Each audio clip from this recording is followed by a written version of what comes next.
Bien que les mentalités évoluent, les quelques 25 millions de Nigérians qui vivent avec un handicap sont toujours victimes de stigmatisation et de discrimination en raison des idées fausses qui entourent les causes de ces handicaps, ce qui les conduit à l'exclusion sociale. Le handicap n'est pas une incapacité. Il ne fait pas de quelqu'un une non-entité. Il fait plutôt ressortir la potentialité de Dieu dans la réalité.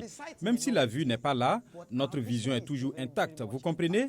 Une chose importante que je souhaite que toute personne malvoyante ou handicapée garde à l'esprit, c'est que l'on peut encore faire beaucoup de choses si l'on croit en soi.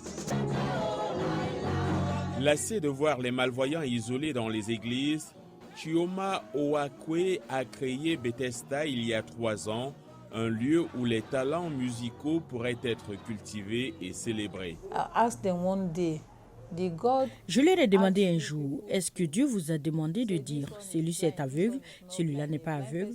Parce qu'un aveugle vient d'abord, un voyant vient à l'église et vous venez et dites, excusez-moi, levez-vous, levez-vous. Et vous permettez maintenant aux voyants, peut-être qu'ils sont riches ou quelque chose comme ça, de rester à l'avant. Je n'ai pas aimé ça parce que quand vous leur faites ça, je me fâche. Vêtus de chemises blanches impeccables et de cravates rouges assorties, les musiciens réveillent l'assemblée par des exaltations mélodiques et un fracas de batterie. Au premier rang de la chorale se tient Nathaniel Ndukwe, Monsieur Blind Nigeria, avec une chevelure blonde décolorée et des chaussures dorées étincelantes.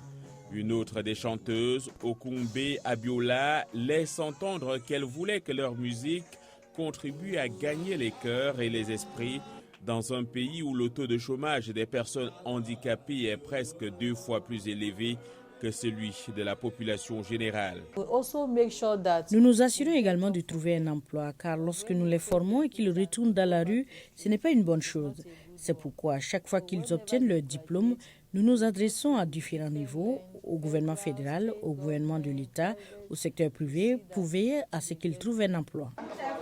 Le foyer aide également les malvoyants à suivre une formation universitaire ou à trouver la profession de leur choix.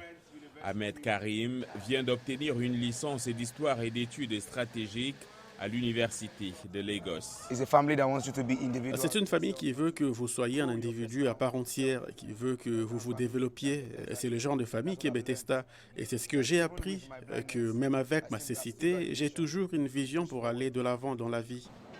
Chioma Oakwe héberge aujourd'hui 126 personnes malvoyantes dans le foyer Bethesda.